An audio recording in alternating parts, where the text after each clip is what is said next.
नमस्कार दोस्तों, गार्गी क्लासेस पर आपका स्वागत है। डेट आज की 11 मई 2022 और देख लेते हैं इंडियन एक्सप्रेस की इंपॉर्टेंट न्यूज़ जो भी हम इस वीडियो में डिस्कस करेंगे। सबसे पहले हम बात कर लेते हैं एक्सप्लेन पेज के इंपॉर्टेंट आर्टिकल्स की। फर्स्ट आर्टिकल इसमें बताया जा रहा है कि अभी आपको पता है पंजाब पुलिस के इंटेलिजेंस हेडक्वार्टर पर मोहाली में अटैक किया गया। अटैक करने के लिए जो टूल यूज़ किया गया वो था रॉकेट प्रोपेल्ड ग्रेनेड RPG, ठीक है, जिसका ये डायग्राम या इमेज या फिर फोटो में देख सकते हो। तो बेसिकली सवाल ये बनता है कि RPG होता क्या है। ये बेसिकली सोवियत टाइम का, जो USSR के टाइम का, ये सोवियत ओरिजिन का वेपन है जो रशियन आर्मी के द्वारा यूज़ किया जाता है आज भी। इनिशियल स्टेज पे उस टाइम पे किया जाता था और रशियन नेम है RPG का ये, ठीक है, जो हमारे इतना काम का है नहीं। ये basically hand held anti tank grenade launcher है, मतलब आराम से कंधे पर रखा जा सकता है और इससे इजीली ये आप मानो कि अच्छी खासी डिस्टेंस तक ले जा कर के हिट करने का टारगेट को हिट करना पॉसिबल होता है। लगभग 200 मीटर से 250 मीटर तक भी ये जा कर के हिट कर लेता है। कंधे पे रखो, बटन दबाओ और रॉकेट की तरह निकलेगा ग्रेनेड और जा कर के जहाँ टारगेट को हिट करना वहाँ ईजीली हो जाता है। तो ये ईजी टू ऑपरेट है, ठीक है, और डैमेज भी अच्छा खासा कर देता है, ठीक है। अगर किस पर्सनल्स को टारगेट किया जाए तो उनको भी मार सकता है और अगर आर्मी व्हीकल्स को, बिल्डिंग को, इनको भी डैमेज अच्छे खासे तरीके से कर सकता है।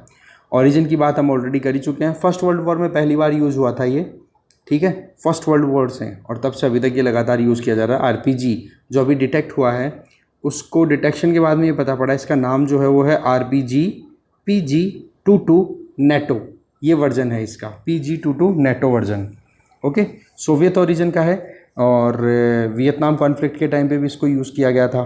Afghanistan, Somalia, Syria, Iraq, Jammu Kashmir में भी इसका बहुत यूज़ होता है। और ये जो कई टेररिस्ट पकड़े जाते हैं ना, इनके साथ में भी ये इंस्ट्रूमेंट मिल जाता है। और अभी फ़िलहाल इन्वेस्टिगेशन से ये पता पड़ रहा है कि टेररिज्म को प्रमोट करने वाले इंडिविजुअल्स का इसमें बहुत बड़ा हाथ है, जिसमें एक इंडिविजुअल का नाम तो अभी हम देखेंगे फ्रंट पेज पे, जो कि पाकिस्तान से ऑपरेट कर रहा है, ठीक है। तो थोड़ा सा ये था RPG, ठीक है। बाकी चीज़ें इतनी इंपॉर्टेंट नहीं है। बाकी हाँ, रेंज है वो 200 से 250 मीटर तक का आराम से हो जाता है, ओके। आगे चलते हैं। अगला आर्टिकल है, देखो, national family health survey round 5 की जो अभी डिटेल रिलीज़ हुई है, ठीक है।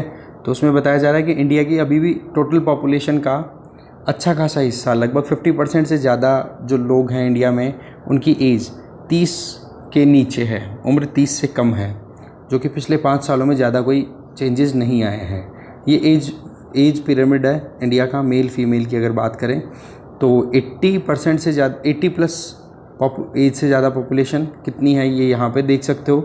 और 0 to 4 या फिर आप कह दो 15 से कम की बात हम करें तो ये आ गए बीच वाले, ये नीचे, तो ये तो हो गए चाइल्ड 0 to 14, ठीक है। 79 से प्लस वैसे तो होने को तो यहाँ से 59 के ऊपर जाते ही ओल्ड एज में आ जाते हैं, बट जो कैटेगराइजेशन है वो 80+ का यहाँ पर है और बीच में बच गया सारा का सारा, ये एवरेज निकल के आ रहा है, ठीक है। तो ऐसे में हमारे यहाँ पर अभी भी यंग एज बहुत ज़्यादा है, यंग एज पॉपुलेशन अच्छी खासी है। तो बात ऐसी है, इंडिया की पॉपुलेशन अभी भी यंग है, ये बताई जा रही है। लगभग आप देखो 1/4 का मतलब 25% इंडिविजुअल्स जो हैं जिनकी उम्र 15 साल या उससे कम है, ठीक है। और 1/8 ऐसे हैं, मतलब 1/8 का मतलब हो गया, आप मानो लगभग 12.5% जिनकी उम्र 60 साल से ज़्यादा है। तो 60 साल से ज़्यादा उम्र के टोटल पॉपुलेशन में कितने लोग हैं? लगभग 12 से 15% मान के चलो आप, ठीक है। इसके अलावा पिछले नेशनल फैमिली हेल्थ सर्वे की बात करें जो कि 2015-16 में रिलीज़ हुआ था वो, और अब की बार जो नेशनल फैमिली हेल्थ सर्वे 5वां जो राउंड अभी रिलीज़ हुआ है, वो दोनों में ज़्यादा कोई डिफरेंस देखने को नहीं मिल रहा, मतलब अभी भी यंग एज हमारे यहाँ पर चल रही है, ठीक है।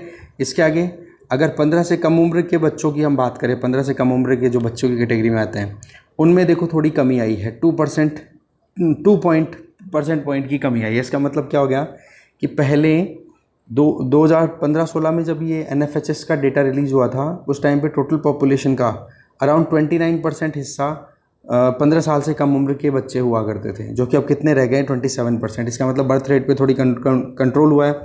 इसीलिए तो हमने देखा था ना सुबह कि जो टोटल फर्टिलिटी रेट है वो इंडिया की कितनी है? 2, ठीक है, जबकि रिप्लेसमेंट रेट कितनी होती है? 2.1, ठीक है। और टोटल फर्टिलिटी रेट का मतलब कि एक उम्र में एक माता अपनी पूरी उम्र में कितने बच्चों को पैदा कर रही है।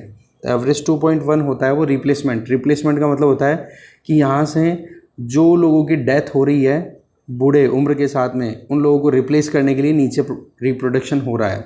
ओके, इसके आगे देखो 60 से ज़्यादा साल की जो उम्र के लोग हैं उनकी पॉपुलेशन कितनी हो चुकी है। पहले 12% थी, अभी घट के केवल पहले 10% थी, अभी 12% हो गई है, जो ऑलरेडी हम देख चुके हैं। ठीक है जी।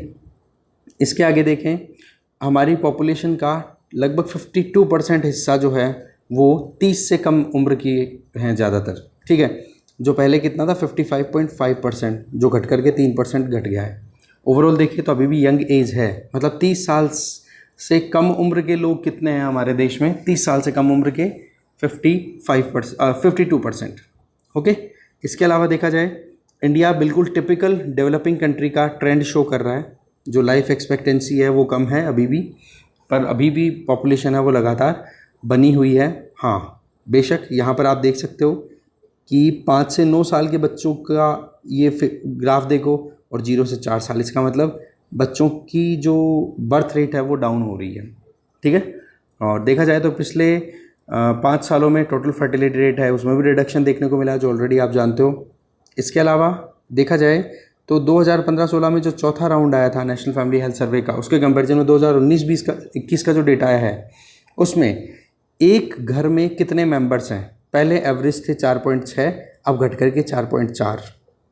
ठीक है, मतलब एक फैमिली में हाउस होल्ड जिसकी बात कर रहे हैं तो उसमें पहले एवरेज पूरे इंडिया में 4.6% रहते थे, अब घट के कितने हो गए, वो केवल 4.4।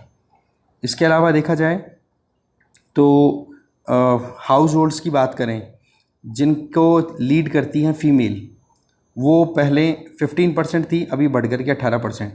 मतलब घर की मालिक एक औरत होना, है ना, औरत का मालिक बनना 18% फैमिलीज़ में ये अभी चल रहा है।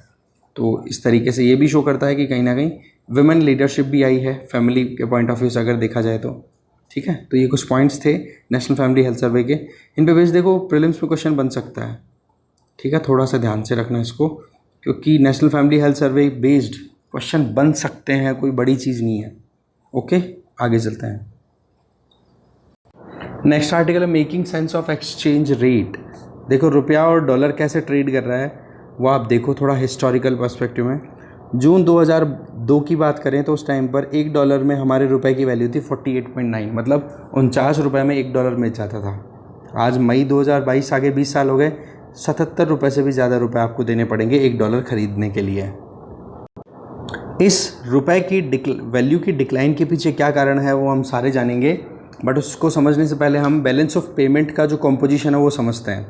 बैलेंस ऑफ पेमेंट का मतलब होता है कि इंटरनेशनली हमारे कंट्री का क्या लेन देन रहता है। तो 2 अकाउंट्स में डिवाइड किया जाता है बैलेंस ऑफ पेमेंट को, एक तो करंट अकाउंट और एक होता है कैपिटल अकाउंट। करंट अकाउंट में आप ट्रेड की बात करते हो, जो भी लेन देन हो रहा है। ठीक है, करंटली आपने क्या खरीदा क्या बेचा, बस इतनी सी बात होती है उसमें, जिसमें अभी हम डेफिसिट में चलते हैं क्योंकि हम कैसे कंट्री हैं, डेवलपिंग कंट्री। डेवलपिंग कंट्री क्या करते हैं भाई, सीधी सी बात, हमारे पास में इतनी एडवांस टेक्नोलॉजी नहीं है, मैन पावर इतना स्किल्ड नहीं है, तो हमें कुछ ना कुछ इंपोर्ट करना पड़ता है। ठीक है, फिनिश गुड हम इंपोर्ट करते हैं, या फिर फिनिश गुड बनाने के लिए रॉ मटेरियल की रिक्वायरमेंट होती है, वो हमारे पास नहीं अवेलेबल होती है तो वो इंपोर्ट करते हैं। सो ओवरऑल ट्रेड डेफिसिट जो है गुड्स में वो कितना है हमारा, $135.6 बिलियन। दूसरी तरफ इनविजिबल सरप्लस, इसका मतलब ये हो गया कि एक साल के दरमियान, एक पर्टिकुलर फाइनेंशियल ईयर के दरमियान कितना रुपया इंडिया में आ रहा है। ठीक है, आने का तरीका कि मान लो हमने कोई सॉफ्टवेयर बेच दिया तो सॉफ्टवेयर के बदले में पेमेंट आ गया, या फिर टूरिज़्म इंडस्ट्री से कोई इनकम हुई है, या फिर बाहर हमारे यहाँ से लोग जा रहे हैं बाहर पढ़ने के लिए और पढ़ कर के वहीं सेटल हो गए और फिर बाद में अपनी सैलरी भेज रहे हैं, ट्रांसफ़र या फिर इनकम। ठीक है, सो ओवरऑल अगर देखा जाए तो हम करंट अकाउंट में नुकसान में चल रहे हैं। ठीक है, जितना पैसा हमारे यहाँ से बाहर जाता है उसके कंपैरिजन में बाहर से आने वाला थोड़ा कम रहता है, और कमी कितनी है, अप्रैल दिसंबर 2021 में $26.6 बिलियन की। तो इस तरीके से करंट अकाउंट तो देखो डेफिसिट में चलता है, इसको बोलते हैं CAD, क्योंकि हम चीज़ें मतलब एक तरीके से हमारा आउटफ्लो है डॉलर्स का वो तो ज़्यादा है, इनफ्लो कम है। दूसरी बात करें कैपिटल अकाउंट की, देखो कैपिटल अकाउंट में बात की जाती है लॉन्ग टर्म इन्वेस्टमेंट्स की, ये इन्वेस्टमेंट्स के बारे में बातचीत करेगा। इसमें देखो एक तो फॉरेन इन्वेस्टमेंट हमारे यहाँ पर आते हैं, जैसे एक तो FDI, कि मान लो किसी कंपनी में 10% से ज़्यादा स्टेक्स बाहरी किसी कंपनी ने ले रखे हैं तो वो फॉरेन डायरेक्ट इन्वेस्टमेंट की कैटेगरी में आ जाता है। डिसीजन मेकिंग होना, वो सारी चीज़ें इनके हाथ में आ जाती है फिर, ठीक है। तो फॉरेन डायरेक्ट इन्वेस्टमेंट, और दूसरा होता है फॉरेन पोर्टफोलियो इन्वेस्टमेंट, जिसमें मान लो कि बाहर के लोग थोड़ा सा इन्वेस्ट कर रहे हैं इंडियन कंपनीज़ में कि हाँ यार इंडिया का मार्केट थोड़ा अच्छा परफॉर्म कर रहा है, वहाँ की कंपनियों में अगर पैसा इन्वेस्ट करेंगे तो रिटर्न अच्छा आएगा, तो वो क्या डाल देते हैं, पैसा इन्वेस्ट कर देते हैं, फॉरेन पोर्टफोलियो इन्वेस्टर हो जाते हैं। सो ओवरऑल एफडीआई तो हमारे यहाँ पर प्लस में है, बट एफपीआई करंटली क्या चल रही है, थोड़ा सा माइनस में। क्यों? क्योंकि पैसा थोड़ा निकाल रहे हैं फॉरेन पोर्टफोलियो इन्वेस्टर्स। कारण कि अभी इंडिया के बजाय यूएसए में थोड़ा इंटरेस्ट रेट उनका अच्छा मिल रहा है, इस वजह से। इसके अलावा बैंकिंग कैपिटल की बात कर लो, शॉर्ट टर्म क्रेडिट की बात कर लो, या फिर एक्सटर्नल असिस्टेंस की बात कर लो। एक्सटर्नल असिस्टेंस मतलब हमें कोई ग्रांट मिल रहा है, ठीक है, कोई हमें सपोर्ट दे रहा है। शॉर्ट टर्म क्रेडिट मान लो वर्ल्ड बैंक या किसी मान लो कि एशियन डेवलपमेंट बैंक के पास गए, वहाँ से उधार ले लिया, या किसी कंट्री से हमने उधार ले लिया पैसे, ठीक है। इसी तरीके से एक्सटर्नल कॉमर्शियल बोरोइंग, मान लो इंडिया की कोई कंपनी बाहर से पैसा उधार लेके आती है, ठीक है, या फिर अदर कोई कैपिटल अकाउंट के बेसिस पे पैसा है। सो ओवरऑल आप देखोगे तो इसमें क्या हो रहा है, हमारे यहाँ पर पैसा आ रहा है, ठीक है, डॉलर्स आ रहे हैं। सो करंट अकाउंट सरप्लस में चलता है, कितना है 90.1। सो ओवरऑल आप देखो यहाँ पर कि एक तरफ तो है डेफिसिट, दूसरी तरफ है सरप्लस। इसका मतलब एक तरफ तो पैसा हमारे आता है और दूसरी तरफ पैसा जाता है। इन दोनों के बीच में ही बैलेंस बनना ज़रूरी है। वो बैलेंस जब बन जाता है तो हम क्या करते हैं, हमारे इकोनॉमी को अच्छे से आगे बढ़ा पाते हैं। इसीलिए इसको क्या बोलते हैं, बैलेंस ऑफ पेमेंट। ये दो बाल्टियां हैं, दो बकेट्स हैं, ये मानो दोनों सेपरेट सेपरेट ऑपरेट करती हैं, बट ओवरऑल ये देखा जाता है कि इन दोनों को जब सेटल किया तो आप किस तरफ जा रहे हो, समझ गए। तो उस तरीके से क्या होता है, हम मैनेज करते हैं। सो जब हमारी इकोनॉमी ओपन नहीं थी ना 1990 से पहले, तब हमारे करंट अकाउंट डेफिसिट तो लगातार था बना हुआ, बट कैपिटल अकाउंट जो था वो ओपन ही नहीं था, इन्वेस्टमेंट हमारे नहीं आता था इतना। अब जब से हमने रिफॉर्म्स किए हैं, लिबरलाइज़ किया है इकोनॉमी को, तो इन्वेस्टमेंट आने लग गया। इन्वेस्टमेंट आ गया तो करंट अकाउंट तो चलो हमारा अभी भी डेफिसिट में चल रहा है, बट कैपिटल अकाउंट में थोड़ा सा सरप्लस चलता है ना, तो ये दोनों एक दूसरे को बैलेंस कर लेते हैं। सो ओवरऑल हमारी इकोनॉमी जो इंटरनेशनल प्लेटफॉर्म पे अच्छा परफॉर्म कर पाती है। तो देखो इस तरीके से बैलेंस ऑफ पेमेंट है वो काम करती है। इसके आगे अगर देखें तो सवाल ये आता है कि ये जो एक्सचेंज रेट है डॉलर और रुपी के बीच की, ये कौन डिसाइड करता है। ये देखो डिमांड एंड सप्लाई का मेथड है भाई, सिंपल सी बात है, जिस चीज़ की डिमांड होती है वो अपने आप ही महंगा हो जाएगा, उसकी वैल्यू अपने आप ही बढ़ जाएगी। तो आज अगर एक तो रुपए को हम कंसिडर करें, एक डॉलर को कंसिडर करें, इंटरनेशनल मार्केट में किसकी डिमांड ज़्यादा है, ऑब्वियसली डॉलर की। रुपए की इतनी ज़्यादा डिमांड नहीं है जितनी डॉलर की है, और जितनी ज़्यादा डॉलर की डिमांड होगी तो ऑटोमेटिकली वैल्यू बढ़ेगी कि नहीं। एग्जैक्टली एक ये कारण है जिसकी वजह से रुपी है वो डॉलर के कंपैरिजन में अच्छा परफॉर्म नहीं कर पा रहा, इसीलिए रुपी लगातार जो है वो डाउनवर्ड चलता चला जा रहा है। इसके अलावा डिटर्मिनेशन कैसे होता है, ये देखो डिमांड और सप्लाई का कॉन्सेप्ट मैंने आपको बता दिया। जैसे एक सिंपल सी यहाँ पर बात कर लो, मान लो आपके पास में 1 रुपया है और 1 रुपये बराबर $1 है। टाइम बीतता है, ये शुरुआत में हमने इस्टेब्लिश किया, बट टाइम बीतता है, डॉलर की रेलेवेंस ज़्यादा हो गई, डॉलर की डिमांड ज़्यादा होने लग गई, रुपये की वैल्यू इतनी ज़्यादा या डिमांड इतनी ज़्यादा हो नहीं रही है, तो आप देखोगे भाव किसके बढ़ जाएंगे, वैल्यू किसकी बढ़ जाएगी, अपने आप ही डॉलर की। इसके लिए आप खुद देख सकते हो कि रुपी जो कि इंडियन करेंसी है उसकी डिमांड आउट ऑफ इंडिया बहुत कम है, जबकि इंडिया में जिसकी खुद की रुपी करेंसी है वहाँ पर डॉलर की डिमांड अच्छी खासी बनी हुई है। तो अब सीधी सी बात है, डॉलर ऑटोमेटिकली वैल्यू वाला होगा कि नहीं। तो इस तरीके से क्या हो जाता है कि यहाँ पर रुपी की वैल्यू है वो लगातार कम होती चली जा रही है। इसके आगे अगर देखें तो आरबीआई भी है, वो भी देखो अपने पास में जो भी हम इंटरनेशनली जो भी लेन देन करते हैं उसको मैनेज करने के लिए फॉरेन एक्सचेंज रिजर्व को भी मैनेज करके रखना पड़ता है कि कल को ना अगर अचानक से कोई फ्लक्चुएशन आ जाए डॉलर के कंपैरिजन में रुपी में, तो उसको थोड़ा सा मैनेज किया जा सके। जैसे मान लो अभी देखें तो 77 रुपीज़ इक्वल्स टू $1 है।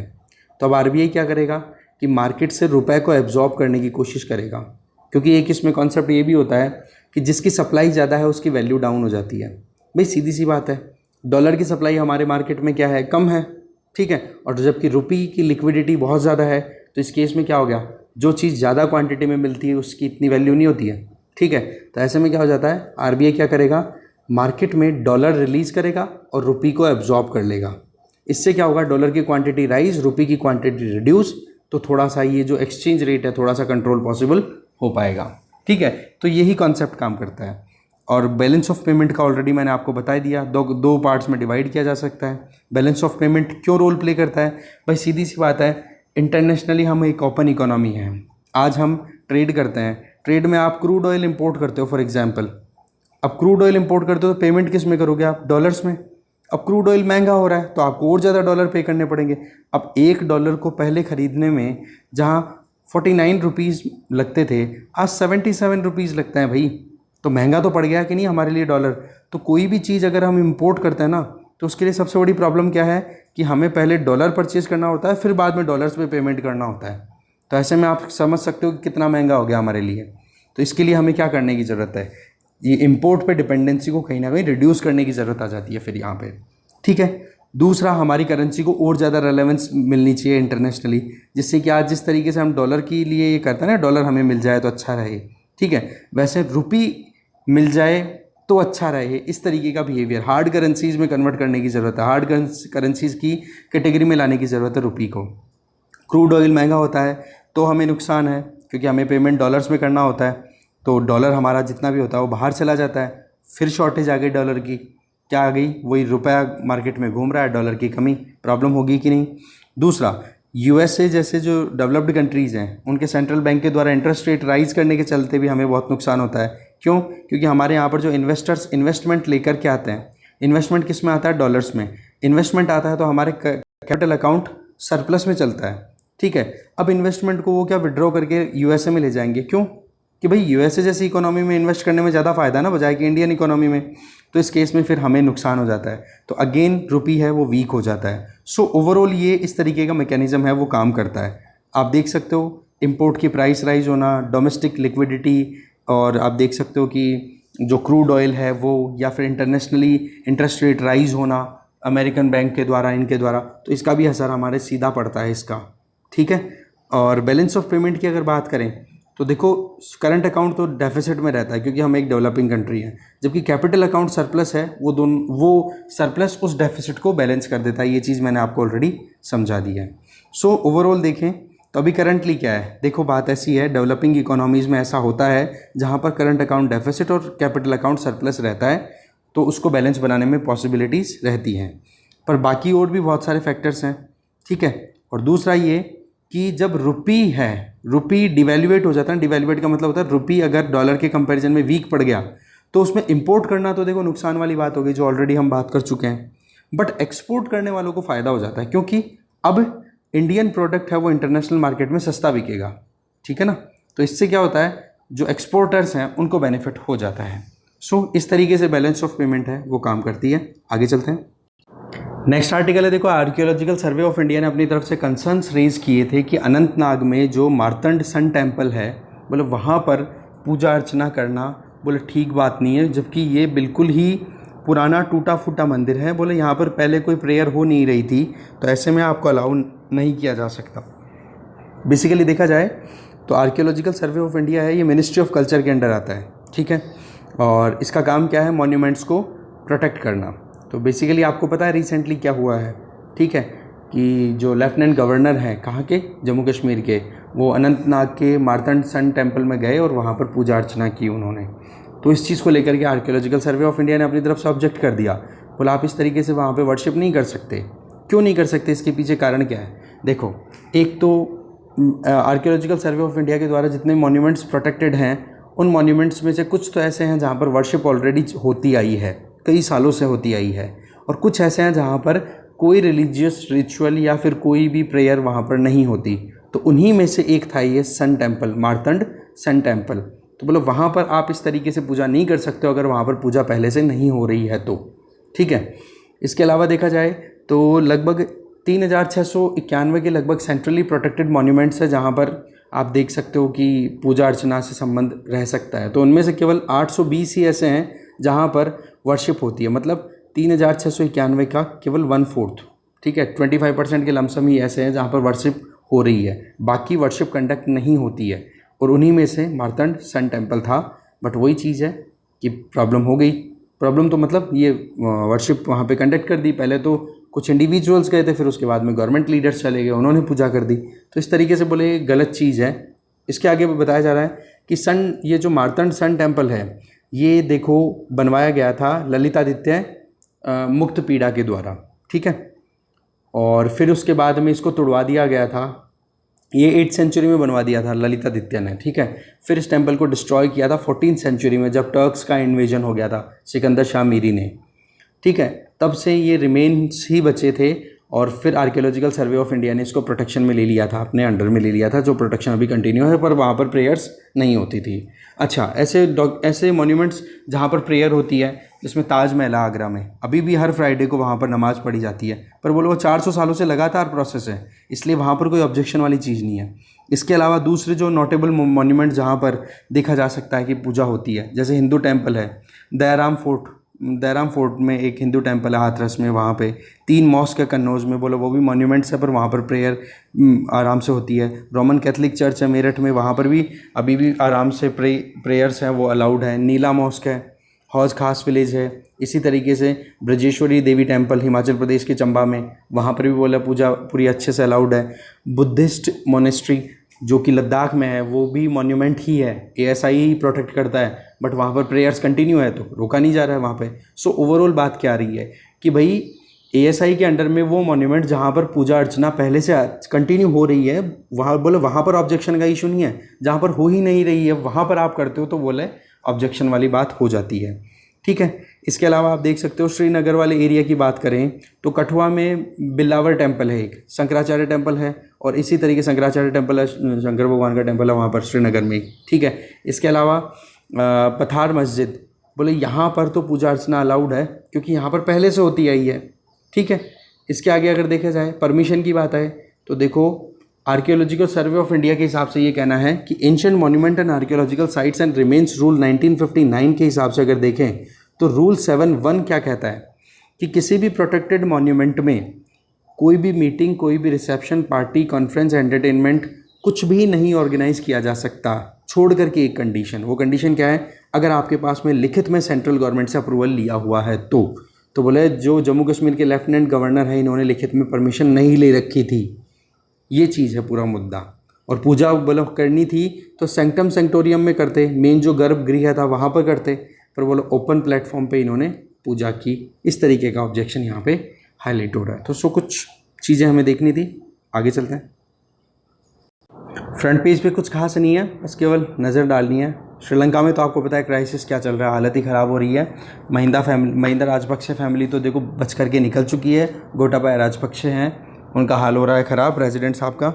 देखते हैं क्या होता है। इंडिया ने अपना स्टैंड क्लियर कर दिया कि देखो राजपक्षास पे तो हम कोई कमेंट करेंगे नहीं, इंडिया ने कुछ नहीं। बाकी श्रीलंका के लोगों के फेवर में जो चीज़ अच्छी से अच्छी होगी बोलो उसको हम सीधा सपोर्ट देंगे, श्रीलंकन लोगों को बोला सपोर्ट करेंगे हम, ठीक है। आ जाओ जी, इधर चल रहा है कि वो सेक्शन 124A ऑफ IPC इसको लेकर के जो बातचीत चल रही है, तो उसमें सुप्रीम कोर्ट ने सेंट्रल गवर्नमेंट को ये कहा कि पता नहीं आप तो 2 महीने लगाओगे कि 3 महीने लगाओगे इस पर्टिकुलर प्रोविज़न को एक तरीके से रीस्ट्रक्चर या फिर रिव्यू करने में। तो बोले तब तक क्या होगा, कम से कम उन केसेस के बारे में तो बताओ कि जो केसेस पेंडिंग हैं या फिर जिन केसेस को आप सुप्रीम कोर्ट को सुनवाई करनी है। बोले इन 2 तरीके के केसेस को हम कैसे हैंडल करें, क्योंकि सेंट्रल गवर्नमेंट ने जो अपना आर्ग्यूमेंट दिया है वो ये कि हम का मतलब हो गया executive government and legislature parliament. बोला हम मिल करके डिबेट करेंगे, डिसाइड करेंगे कि क्या करना चाहिए IPC का जो 124A सेक्शन है उसके साथ में, जिसको सेडिशन लॉ भी बोलते हैं। ये मैंने आपको बता दिया जो टेरर अटैक कंडक्ट हुआ है, ठीक है, मोहाली में, इसके पीछे हरविंदर सिंह रिंडा, ठीक है, ये टेररिस्ट एक्टिविटीज़ कंडक्ट करवाता है, जो पाकिस्तान में बेस्ड अभी गैंगस्टर है वो ऑपरेट कर रहा है, ठीक है जी।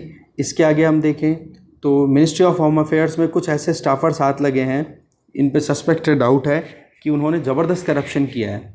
मतलब जो बाहर से फंडिंग आती है, फॉरेन कंट्रीब्यूशन रेगुलेशन एक्ट जिसके बेसिस पे मेन काम करता है कि हाँ जी NGOs को इनको फंडिंग आती है बाहर से, तो उसमें घफले पकड़े गए हैं, ठीक है। तो फॉरेन कंट्रीब्यूशन रेगुलेशन एक्ट के अंडर में काम करने वाले जो ऑफिशियल्स थे उनके करप्शन के कुछ केसेस निकल के आ रहे हैं, तो उसमें इन्वेस्टिगेशन चल रहा है, ठीक है जी। फिर एक ये इधर इम्पोर्टेंट न्यूज़ है जो कि हो सकता है किसी एग्ज़ाम में आ जाए, पंडित शिव कुमार शर्मा, ठीक है, इनका डिमाइस हुआ है। बेसिकली ये संतूर वादक थे, ठीक है। तो इन्होंने संतूर एक म्यूज़िक इंस्ट्रूमेंट है जिसको बहुत ही टॉप लेवल तक लेके गए हैं, ठीक है। तो इनके बारे में ये हो गया। इसके आगे चलें। इसके आगे न्यूज़ जो है उनमें से एक तो ये न्यूज़ है कि देखो सुप्रीम कोर्ट में भी एक सुनवाई चल रही है जिसमें ये कि जहाँ जहाँ पर भी हिंदूज़ माइनॉरिटी में है, माइनॉरिटी का मतलब बाकी और कम्युनिटीज़ के कंपैरिजन में कम पॉपुलेशन है, तो बोलो उनको माइनॉरिटी स्टेटस मिलना चाहिए। और ये स्टेटस देने के लिए हमारे पास में एक्ट अवेलेबल है, national commission for minorities act of 1992। तो बेसिकली एक एडवोकेट अश्विनी कुमार उपाध्याय जी हैं, उन्होंने अपनी तरफ से पिटीशन लगा रखी है कि जी नेशनल माइनॉरिटी कमीशन एक्ट की जो डेफिनेशन है माइनॉरिटीज़ की, बोलो उसको फुलफ़िल करते हैं अलग अलग स्टेट्स में, यूटीज़ में। जैसे नाम बताया हुआ है यहाँ पर लक्षद्वीप, मिज़ोरम, नागालैंड, मेघालय, जम्मू कश्मीर, अरुणाचल प्रदेश, मणिपुर, पंजाब, ठीक है। बोले ये ऐसे एरियाज है जहाँ पर हिंदूज़ की पॉपुलेशन बहुत कम है, तो इनको माइनॉरिटी की डेफिनेशन मिलनी चाहिए, माइनॉरिटी की कैटेगरी में इनको डालना चाहिए। और सुप्रीम कोर्ट का 2002 का एक वर्डिक्ट है, वर्डिक्ट का नाम है, केस का नाम है TMA पाई, ठीक है। बोलो उसमें उस वर्डिक्ट के हिसाब से भी हिंदूज़ एलिजिबल हैं इन पर्टिकुलर एरियाज़ में माइनॉरिटी कैटेगरी गेन करने के लिए। इसके अलावा मैरिटल रेप को क्रिमिनलाइज़ करने के लिए हाई कोर्ट दिल्ली में बातचीत चल रही, सुनवाई चल रही है आज, जहाँ तक फाइनल वर्डिक्ट आ जाएगा। फिर एक ये न्यूज़ है जिसमें ये बताया जा रहा है कि हमारे देश में 6 महीने से 23 महीनों का जो उम्र का टाइम है बच्चों का, उसमें 89% बच्चों को एडिक्वेट डाइट नहीं मिल रही है, जो कि फिर लॉन्ग टर्म में उनकी ज़िंदगी पर इम्पैक्ट डालती है। तो अभी आपको पता है नेशनल फैमिली हेल्थ सर्वे का डेटा रिलीज़ हुआ है 5वें राउंड का, तो इसमें ये पता पड़ा है कि 6 महीने से 23 महीने तक की उम्र के जो बच्चे हैं, बोले उनको मिनिमम एक्सेप्टेबल डाइट जितनी चाहिए वो नहीं मिल पा रही है। कम से कम 89% बच्चे ऐसे हैं जो कि बहुत ज़्यादा प्रॉब्लम का सामना कर रहे हैं।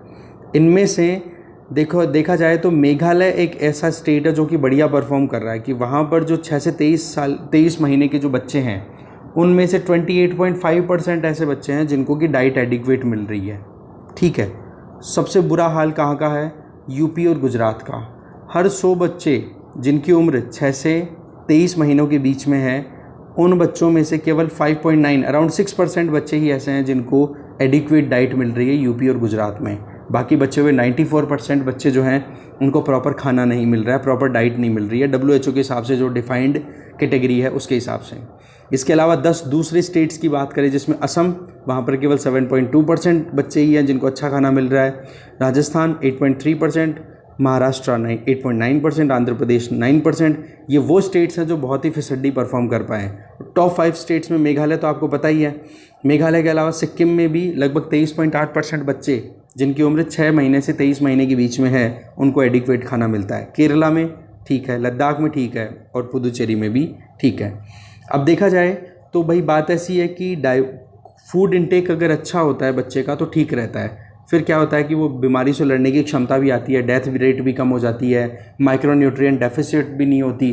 तो फिर क्या होता है, लॉन्ग टर्म में फिर उनके डेवलपमेंट में प्रॉब्लम नहीं आती।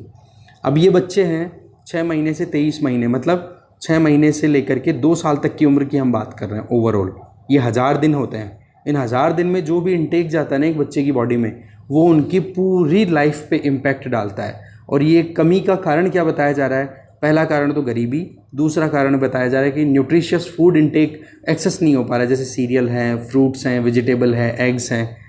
तीसरा लैक ऑफ अवेयरनेस, जागरूकता बहुत कम है।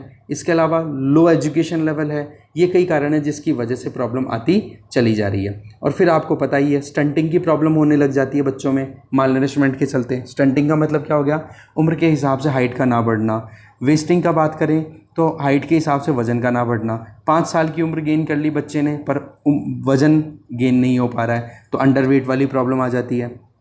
सो ओवरऑल जो है ये प्रॉब्लम है। अच्छा, ये जो हम कैटेगरी की हम बात कर रहे हैं, इसमें अर्बन एरियाज़ में तो लगभग 12.1% बच्चे ऐसे हैं जिनकी उम्र 6 से 23 महीने के बीच में है और जिनको एडिक्वेट डाइट मिल रही है। जबकि रूरल एरियाज़ में ये परसेंट कितना है? केवल 10.7%। ठीक है। और ये शुरुआती 1000 दिन जो होता है ना, 2 साल तक का टाइम, कौन सा? एक तो बच्चा कंसीव हो जाए, कंसीव होने से लेकर के 1000 दिन का जो टाइम है, ये बहुत ही ज़्यादा इंपॉर्टेंट रोल प्ले करता है एक बच्चे की कॉग्निटिव एबिलिटी पे भी, उसकी समझ पे भी और उसकी लैंग्वेज कैपेबिलिटीज़ पे भी। ठीक है। सो ओवरऑल इनिशियल जो डेवलपमेंट होता है बच्चे का 2 साल तक का, वो अच्छा होना चाहिए, ये बात यहाँ पे हाईलाइट हो रही है। और ये डेटा बड़ा काम का है, इन पे बेस्ड प्रीलिम्स में क्वेश्चन बन सकता है भाई। आगे चलते हैं। नेक्स्ट है देखो, थर्ड पार्टी कंटेंट को लेकर के सोशल मीडिया प्लेटफॉर्म्स को और भी ज़्यादा लीगल स्क्रूटनी का सामना करना पड़ सकता है। देखो सोशल मीडिया प्लेटफॉर्म्स हम किनको बोलते हैं, या जो सोशल मीडिया इंटरमीडियरीज हैं वो किनको बोलते हैं? फेसबुक हो गया, या फिर ये जो ओवर द टॉप प्लेयर्स हो गए, नेटफ्लिक्स, अमेजोन, ये सारे हो गए, गूगल, फेसबुक, ट्विटर, व्हाट्सएप, ये सारे। ठीक है, तो इसमें क्या होता है कि ये तो केवल प्लेटफॉर्म अवेलेबल करा देते हैं। हमारे जैसे इंडिविजुअल जो हैं वो कंटेंट डालते हैं, पोस्ट डाल दी, और वो इस पोस्ट में अगर मान लो कोई भी ऐसा कंटेंट है जो कि पब्लिक ऑर्डर को हार्म पहुंचा दे, किसी इंडिविजुअल को टारगेट करके उसकी डिग्निटी को आप डिफेम करना चाह रहे हो, तो इस तरीके के इश्यूज़ को टैकल करने के लिए क्या किया जाता है कि गवर्नमेंट ऑफ इंडिया के द्वारा, डिफरेंट गवर्नमेंट्स के द्वारा इन जो ये सोशल मीडिया इंटरमीडियरीज हैं इनकी अकाउंटेबिलिटी फिक्स करने के लिए लॉज लाए जाते हैं। तो इसके लिए देखो आपको पता है IT act, information technology act हमारे पास में अवेलेबल है, इंफॉर्मेशन टेक्नोलॉजी रूल्स 2021 अवेलेबल है। इसी लाइन में एक नया कानून और है जिसका नाम है डिजिटल इंडिया एक्ट। अभी इस पर काम चल रहा है, जिसमें cyber security, social media, digital services, personal data protection, इन सब के ऊपर फोकस करके एक कॉम्प्रिहेंसिव कानून लाया जा रहा है। ठीक है, वैसे देखा जाए तो जो आईटी एक्ट है हमारा 2000 का, उसमें सेक्शन 79 है, उसमें सोशल मीडिया कंपनीज़ को थोड़ा सा एग्जम्पशन, छूट मिली हुई है कि भाई ये तो केवल प्लेटफॉर्म है, इन पर तो कंटेंट तो कोई भी डाल देगा, और उस कंटेंट को डालने के बाद में उस कंटेंट को डालने वाले को पनिशमेंट मिलनी चाहिए अगर वो कंटेंट गलत है। तो इन सोशल मीडिया इंटरमीडियरीज का क्या रोल है, ये प्रोविज़न पहले से है। बट अभी गवर्नमेंट ने जो नए रूल्स 2021 में रिलीज़ किए थे ना, उसमें सीधा ये कहा कि अगर गवर्नमेंट ने ये कह दिया कि भाई इस कंटेंट को रिमूव करो जो भी आपके प्लेटफॉर्म पर है, और उस कंटेंट को रिमूव करने में अगर फेल हो जाता है सोशल मीडिया इंटरमीडियरी, तो अब उसकी अकाउंटेबिलिटी है। अकाउंटेबिलिटी यहाँ तक है कि उस सोशल मीडिया इंटरमीडियरी कंपनी के जो सीईओ हैं उनको जेल तक हो सकती है। भाई सीधी सी बात है, गवर्नमेंट ने अपनी तरफ से कोई स्टेटमेंट दे दिया कि जी ये कंटेंट है बहुत ही आपत्तिजनक है, इसको हटवाओ, और फिर भी वो नहीं हटाते हैं, कह देते हैं कि हमारे बस की बात नहीं है, तो फिर बाद में फिर लीगल स्क्रूटिनी या लीगल जो भी आप कह सकते हो कि एक्टिविटी है उनको फेस करो फिर।